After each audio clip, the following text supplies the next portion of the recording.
그러면 이제 제가 천천히 읽으면서 설명하겠습니다.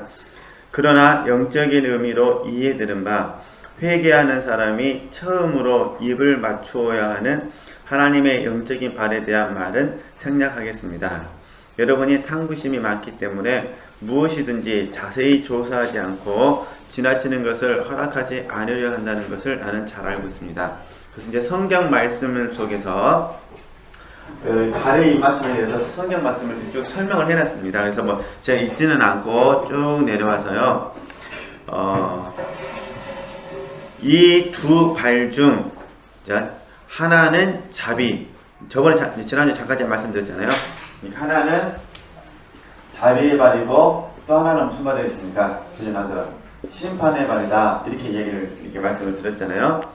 심판의 발이라고 부릅시다. 우리는 이 두 단어를 잘 알고 있습니다. 그래서 이 구절에 대한 성경 말씀을 또 쭉 설명을 해놨습니다.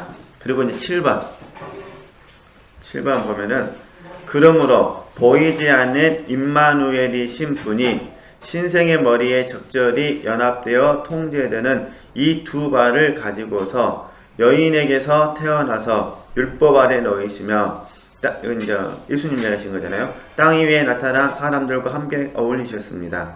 그분은 보이지 않게 영적으로 이 두 발로 두루 다니시면서 선을 행하시고 마귀에게 억눌린 모든 사람들을 고쳐주셨습니다. 그 이제 주님의 성품이 자비와 심판 이걸 이야기하는 겁니다. 일단 출발점은 그 다음에 쭉 내려와서요. 이제 3번, 8번 보이시죠? 8번 보면은 내면에 이 두 발로 서신 주님을 모신 영혼을 가진 사람은, 그러니까 우리 마음속에 저와 여러분의 마음속에 예수님이 계시는데 예수님에게 일단은 발에 맞추는 부분이 있고 두 번째는 손에 맞추는 부분이 있고 세 번째는 뭐가 있겠습니까?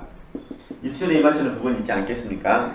우리가 이론적으로는 계속해서 입술에 맞출 수만 있다면 너무 좋겠습니다만 어떤 부분에서는 입술의 맞춤이 잘 적용이 되지만 어떤 경우에는 우리가 원하지 않고 하기 싫고 막 그런 거 있잖아요. 똑같은 사람을 섬겨도 A라는 사람을 사랑하기는 더 쉬운데 C라는 사람을 사랑하기는 되게 하기 싫은 모습도 있을 수도 있지 않겠습니까? 이럴 때는 A라는 사람을 섬길 때는 입술이 맞춤으로 섬길 수는 있겠지만 C라는 사람을 섬길 때는 어떻게 되겠습니까?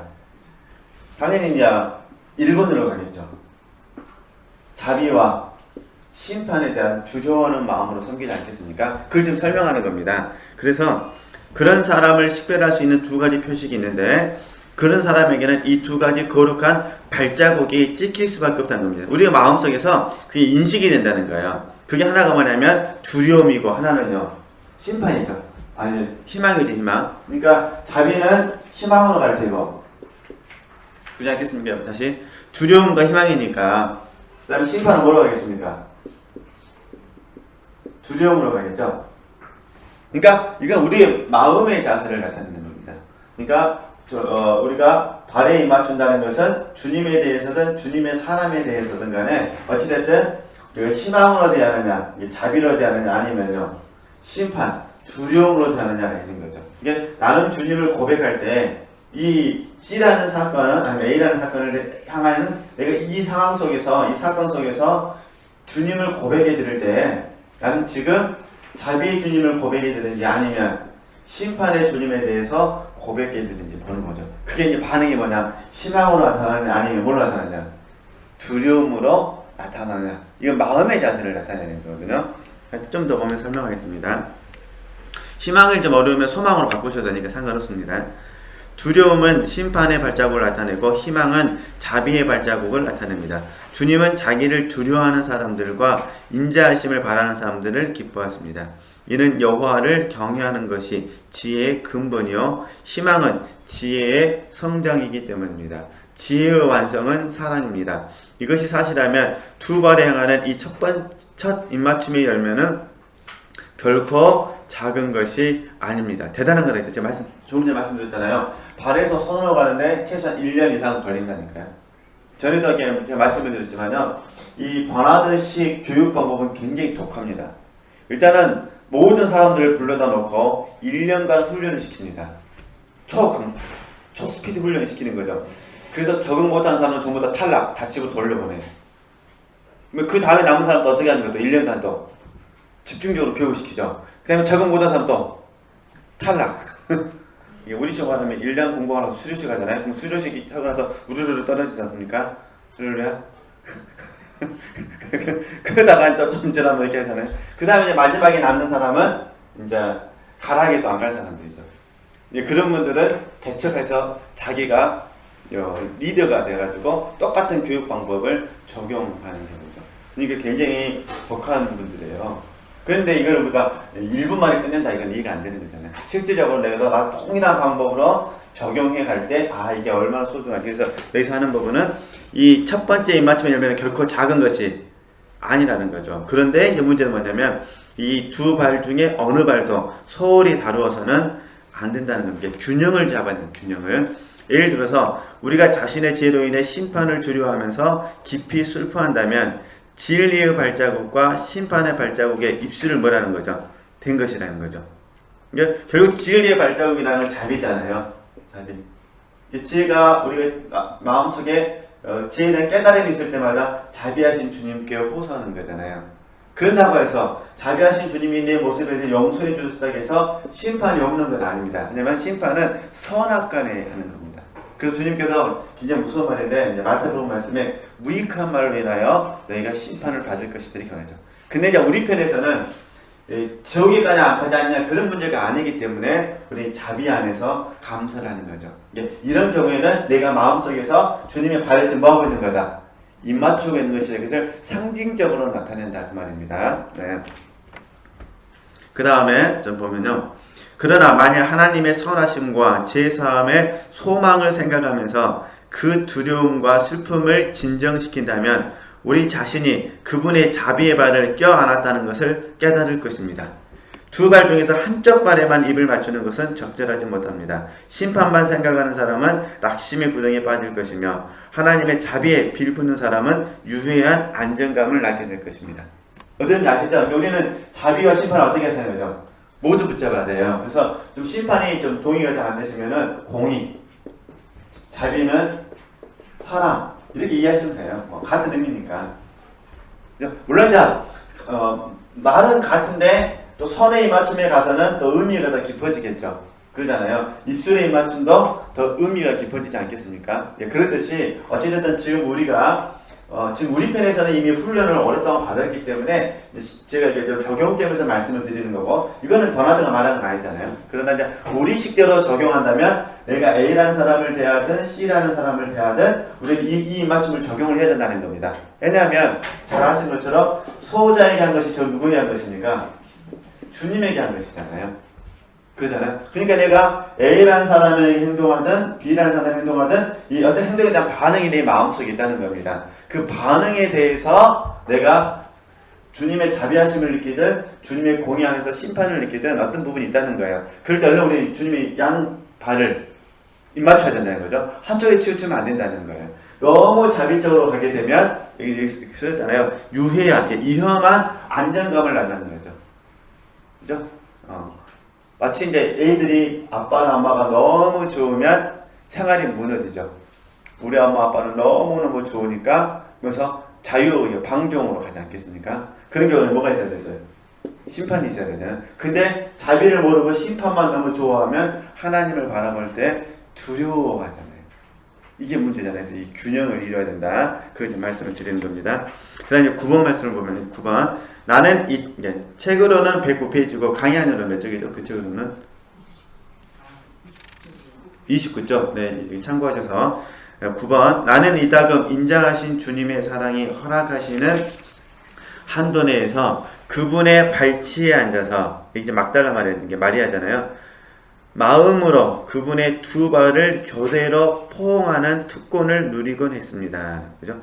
이따금 주님의 인자하심을 망각하고 양심이 두려움에 휩싸여 심판을 깊이 생각할 때면 믿을 수 없이 큰 두려움과 불행에 빠져 슬픔 속에서 낙심하여 누가 주의 노여움의 능력을 알며 누가 주의 진노의 두려움을 알리까 라고 소리칩니다. 그러나 이 낙심에서 도망치며 전보다 더 굳게 자비의 발에 매달리면 반대의 일이 일어납니다. 나는 방탕하고 무관심하고 태만해지며 기도할 때에 냉담하고 일할 때에 무기력하고 옳지 못한 것을 말하게 되었습니다.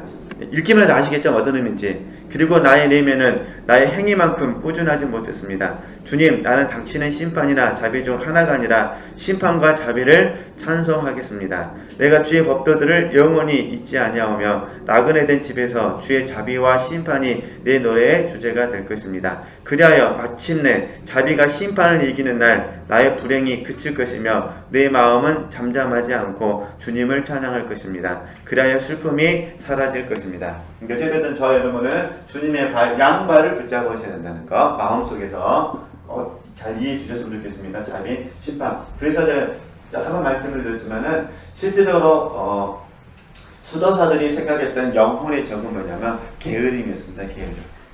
그래서 어거스틴은 원죄 있잖아요. 원죄의 결과가 뭐냐? 게으르고 나태하고 태만이라고 생각했습니다. 그러니까 선악과를 따먹고 나서 첫 번째 범죄가 지금 원죄잖아요. 이 원죄가 우리 마음속에 있다는 증거가 뭐냐? 게으름과 나태와 태만이라고 생각했어요. 그래서 수도사들이 게으름과 나태와 태만을 이겨내기 위해서 절제 있는 생활을 하게 된 거죠. 그래서 시간표를 만든 거예요. 그냥 빡세게 돌리는 거예요. 이렇게. 근데 이제 문제는 뭐냐면 마음이 없는 상태에서 빡세게 돌리니까 문제가 더 복잡하게 생기는 거죠. 그래서 어쨌든 게으름, 나태, 태만 자에게는 하고 지켜주는 이거는 우리가 누가 해주는 건 아니니까요. 근데 영혼의 적은 게으름과 나태, 태만이다 이렇게 이해하셨으면 좋겠습니다. 그 다음에 이제 설교 7번 하나님 사랑의 애무, 기도와 시편 안에서의 표현을 봐봤으면 좋겠습니다. 자, 내가 분별 없이 여러분의 질문을 받아들이면서 더 많은 일에 몰두했다는 것을 알았습니다. 나는 첫 번째 입맞춤이라는 주제를 소개한 후에 하나님의 영적인 두 발의 의미와 명칭들에 대해 다소 길게 설명했습니다. 지금 공부한 거잖아요. 이제 두 번째로 입을 맞추는 부분인 손에 대한 여러분의 질문에 답변하겠습니다. 손이죠, 손. 그래서 발에 대해서 했다면 우리가 마음속에서 손에 입 맞춘다는 것은 무엇인가 보도록 하겠습니다.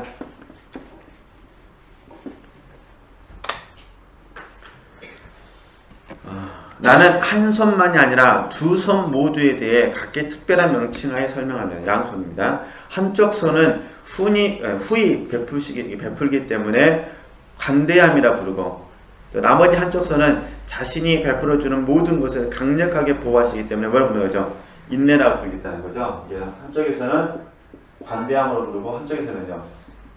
이게 이제 명칭이 중요한 것이 아니라 의미를 이해만 하면 되시는 거니까요. 그래서 하나는 관대함이고 하나는 뭐라는 거죠? 인내라는 거죠. 감사하는 사람이 모든 선한 것을 주시고 보존해 주시는 하나님을 인정하고 찬양하려면 이 두 손 모두에 뭐냐면 입을 맞춰야 돼요. 그래서 이 손에 입 맞춤을 할 때는요, 철저하게 헌신을 나갑니다. 헌신. 그리고 절제. 이런 덕목들이 형성이 되는 거죠. 예를 들면 겸손. 겸손은 항상 있습니다. 발에 입 맞춤에도 겸손이요, 손에 입 맞춤에도 겸손이요, 입술에 입 맞춤에도 겸손입니다. 항상 있는데 이제 좀 강하게 말한다면은 손에 입 맞춤에서는 헌신의 개념, 절제 개념, 그 다음에 겸손의 개념이 있는 거죠. 그러니까 다른 사람이 그 손에 맞추는 사람을 볼 때에 인정해 준다는 거예요. 야, 정말 저 사람은 진리적인 사람이다. 우리 식으로 말하면은 정말 저 사람은 하나님을 정말 규칙적으로, 지속적으로, 그 다음에 우리가 아는 말, 좋아하는 말에 신실하게 그러잖아요. 한결같이 순수하게는 이쪽이고 어쨌든 신실하게 한결같이 정말 하나님을 사랑하구나. 이거를 느낄 수 있을 정도로. 그러니까 얼마나 이 사람들이 훈련을 열심히 했겠습니까? 그러겠죠? 그걸 생각하고 좀 다시 보도록 하겠습니다. 2번.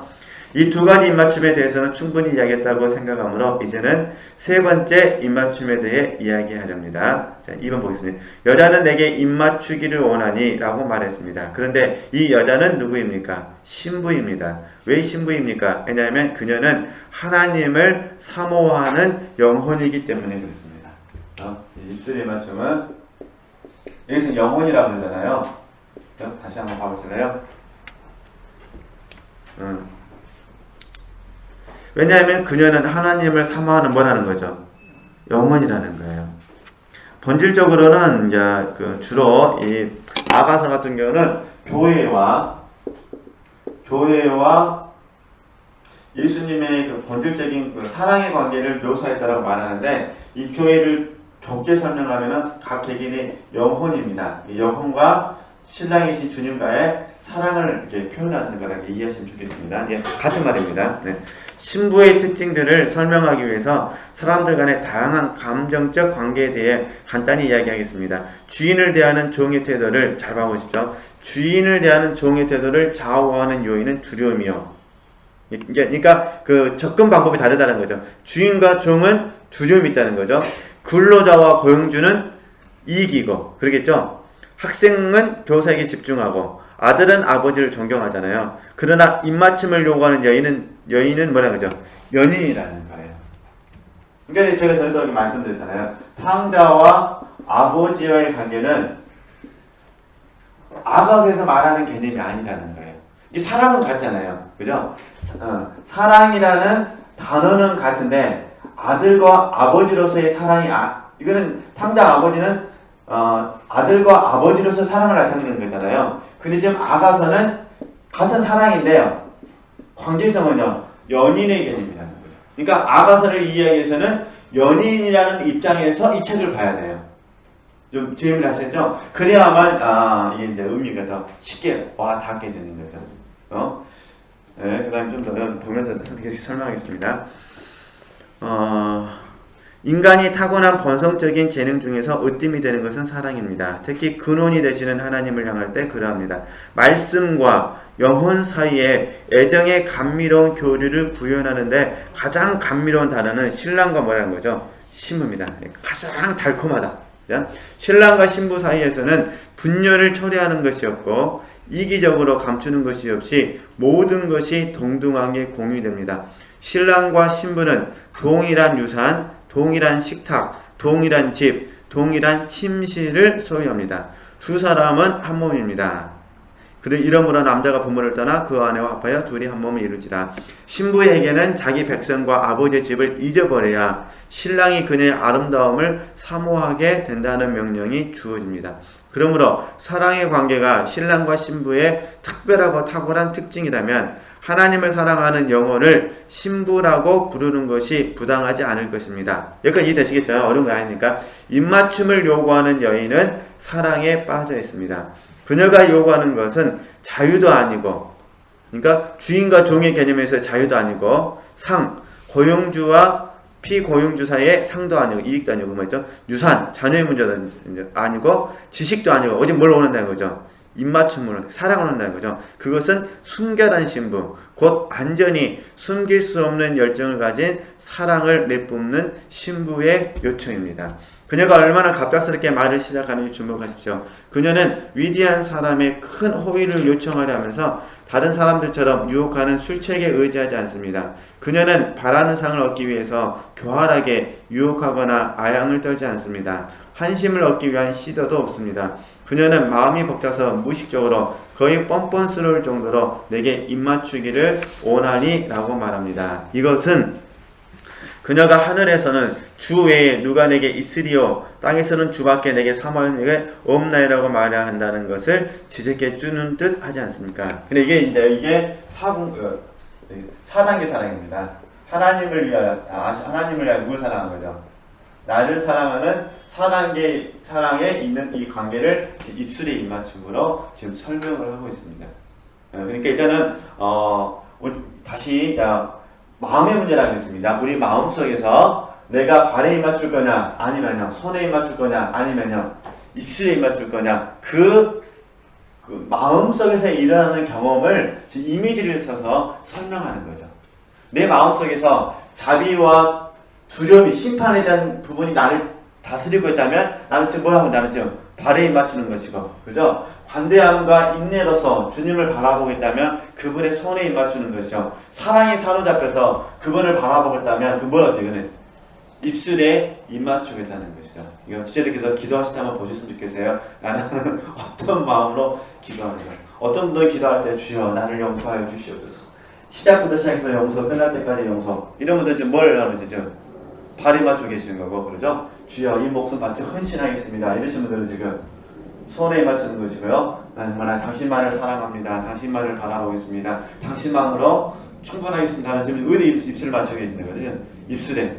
그러냐? 꼭 그렇다는 것이 아니라 예를 들면 그렇다는 겁니다. 네. 근데 우리가 바라기에는 날마다 우리가 입술에 맞췄으면 좋겠는데 실질적으로는 그렇지 못하다는 거. 그걸 어떻게 하느냐? 인간관계에 갈등이 생겼을 때 한다는 거죠. 내게 고난이 찾아왔을 때 내 마음속에 어떤 반응이 나오는가. 왜냐면은 고난이 다 다가왔는데 입술에 입 맞추는 사람은요 모든 걸 이겨내는 거예요. 누구만 있으면 되니까요. 주님만 있으면 되니까요. 근데 우리가 솔직히 고난 당해보시면 주님만 있으면 충분하시던가요? 허리 아프신 분들은 주님만 있어도 좋지만 허리도 나았으면 좋겠고. 그러면 저도 그래요. 저도 어떤 어려움이 있으면은 주님만 있으면 충분합니다 고백은 하지만 속으로는 주여 이것까지도 좀 참아하지 마시고 이것까지 좀 해결해 주시면 안 되겠습니까? 이런 게 저도 이제 한쪽에서는 입술로 가지만 한쪽에서 다 어디로 가겠습니까? 주님 관대함이나 주님의 그 붙들어 주시는 인내함 속에 빠지기도 하죠. 때로는 사랑이 안 될 때는 저도 자비나 심판에 대한 두려움이 있죠. 저도 가끔씩 기도합니다. 하나님 저를 버리시면 아니 됩니다. 그러잖아요. 이스마엘을 쫓아내 버리잖아요. 성길 나가지고. 기억나시죠? 근데 이제 정확히 따지면은 그 하갈이 임신 중에 쫓겨나죠. 하갈이 잘못한 거예요. 자기가 임신했다는 사실을 알고 나서 그 사례한테 대더니 사례가 가만히 있겠습니까? 그래서 이미 그 다음에 또 한 번 진짜 쫓겨나잖아요. 이스마엘 커가지고 이제 이삭을 희롱했다가 그때는 이제 피도 눈물도 없이 쫓겨나지 않습니까? 그런데 그러듯이 이제 두려운 마음이 생기는 거죠. 혹시 이제 저도 육신적인 부분이 있으니까 뭔가에 대해서 심각하게 육신으로 반응하고 있을 때는 저도 두려운 마음이 있는 거죠. 이럴 때는 어떻게 입술로 가겠습니까? 못 갑니까? 못 가는 거잖아요. 얼른 입술 때는 어디로 가야 돼요? 주님의 발을 붙잡고 자비하심 가운데 용서해달라고 하고 그 다음에 다시 관대하심과 인자하심 속에 손을 붙잡고 그 다음에 어디로 가는 거죠? 입술로 가는 거죠. 이렇게 간다 그 말입니다. 그래서 그거 의미가 중요하다기 때문에 말씀을 드린 거고요. 그 다음에 이제 그 3번 보겠습니다. 3번. 사랑하는 사람이, 잘 봐보세요. 사랑하는 사람이 가진 것이 아니라, 이게 중요합니다. 그죠? 사랑하는 사람이 가진 것이 아니라, 사랑하는 사람 자체를 말이죠. 찾는 신부의 사랑은 순결한 사랑입니다. 그죠? 그래서, 발의 입맞춤과 손의 입맞춤을 잠깐 정리를 하면은, 발의 입맞춤은 1단계와 2단계 사랑입니다. 손의 입맞춤은 3단계 사랑.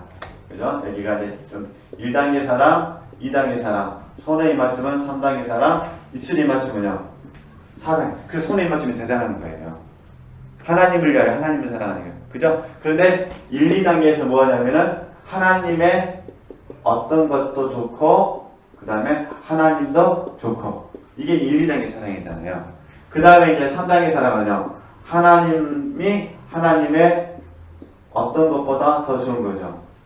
4단계는요. 하나님의 어떤 것은 없어도 되고 누구만 있으면 되는 거죠. 하나님만 있으면 되는 거.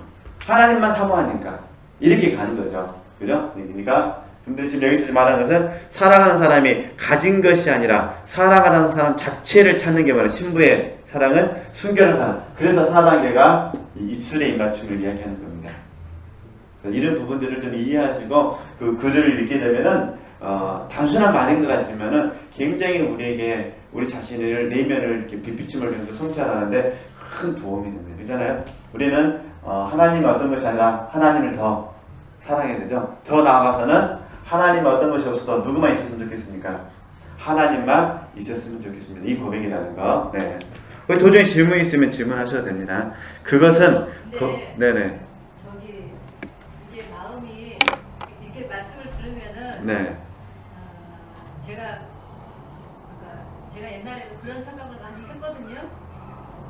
하나님이 기도를 시키시잖아요. 네. 이제 1단계나 2단계 기도도 시키시지만 네. 2단계 그러니까 손에 입맞추고 입술에 입맞추는 것 같은 느낌이 드는 기도를 막 하게 되고 네. 감동이 오고 막 그러면 내가 어떤 단계가 된 줄 알고 착각했거든요. 네.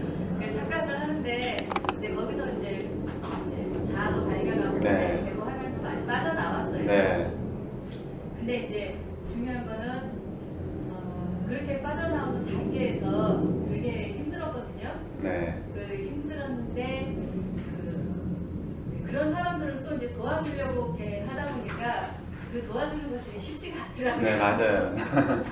그래서 저기 이런 착각들이 지금도 이제 제 안에도 그런 게 있을 수도 있는데 이제 저보다 이제 영성을 이제 시작한 사람이라든가 그런 사람들이 그런 착각을 할 때 이제 자아를 발견하게 하거나 이렇게 하는 것들을 이렇게 알려주는데 항상 그 기도할 때 하나님이 받은 감동 때문에 자기 자신을 그 착각하고 자기가 이 단계에 있다고 네. 말을 이런 말씀을 들음으로써 자기가 기도했고 감동을 받은 것대로 이렇게 자기를 그렇게 여기는 그런 네. 부분들을 어떻게 처리가 그래서 이제 저희들이 배웠던 게 뭐냐면은 열매죠, 열매. 그러니까 뭐냐면은 이렇게 이해했으면 좋겠어요. 내가 4단계 살아있다고 말할 때도 남들이 보기 1단계면 나는 1단계입니다. 좀 제 의미를 아시죠? 그래서 그런 부분들을 이걸 외적인 증거라 그러잖아요.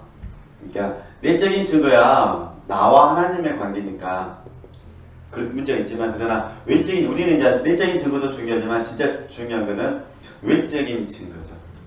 외적인 증거. 근데 물론 이 외적인 증거를 무조건 또 제가 이렇게 단순하게 이렇게 말할 수만은 없습니다. 왜냐면은 바리새인이 주님을 봤을 때는 그러잖아요. 이게 중요한 게 나를 평가해 준 사람이 영적인 사람이어야 되죠. 그래서 멘토가 멘티를 도와줄 수 있는 게 첫 번째 원칙이 신뢰입니다.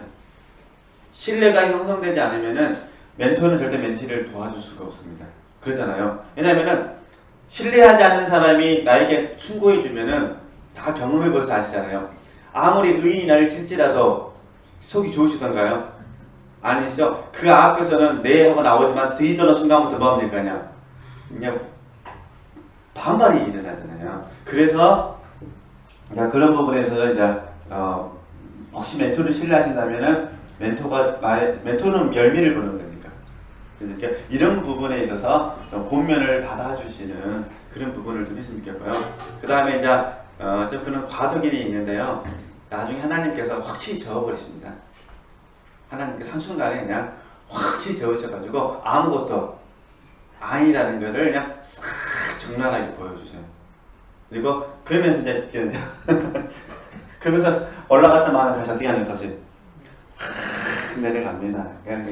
그래서 얻은 것만 들어가서 사람 환상하죠, 고생을 하죠. 그래서 다시 힘을 얻어서 어떻게 하면 다시 이렇게 가는 겁니다. 그러니까 이제 방법은 우리가 하나님을 믿어야죠. 하나님께서 그 일을 하세요. 그 대신 제 말은 신뢰관계가 형성이 되면 그 사람이 경험한 걸 말해서는 안 되고요. 열매로 말해야 됩니다. 원래 육체는 새로운 것을 경험하면은 마음이 막 높아지게 되어 있습니다. 그러잖아요. 갑자기 돈 없는 사람이 막 1억 생겼다고 생각해 보십시오. 마음 높아질까 안 높아질까요? 높아지죠. 근데 100억이 생겼다고 생각해 보십시오. 더 높아지는 거잖아요. 그러니까 그 사람이 변질되잖아요. 돈이 사람을 변질하거든요. 그렇기 때문에 원래 영적인 것도 일시적인 현상이지만, 그래서 이제 우리 성경적으로 말한다면 주님께서도 베드로가 실패할 때 예배를 주시죠. 기도만 해주시죠. 그리고 나중에 하나님께서 베드로를 이렇게 세워주시니까 이렇게 좀 이해를 하셨으면 좋겠습니다. 오늘 여기까지 하도록 하겠습니다. 하나님께 영광 돌립니다.